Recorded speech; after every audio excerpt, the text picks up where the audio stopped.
আসসালামু আলাইকুম। ওয়ালাইকুম আসসালাম। হুজুর, এই বাংলাদেশে সরকার ধর্ম প্রতিমন্ত্রী হিসাবে জি। আহলে হাদিস মতাদর্শের একজন শামীম কায়সার নামের উনাকে নিয়োগ দেওয়া হয়েছে। এই বিষয়ে জি। আপনার মতামত কি?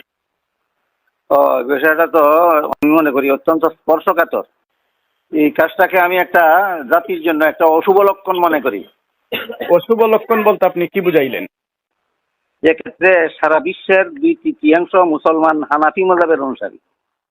আর বাংলাদেশে অতি নগণ্য সংখ্যক কিছু লামাযাবি ছাড়া বাকি প্রায় সমস্ত মুসলমান ওই হানাফি মযহাবের অনুসারী।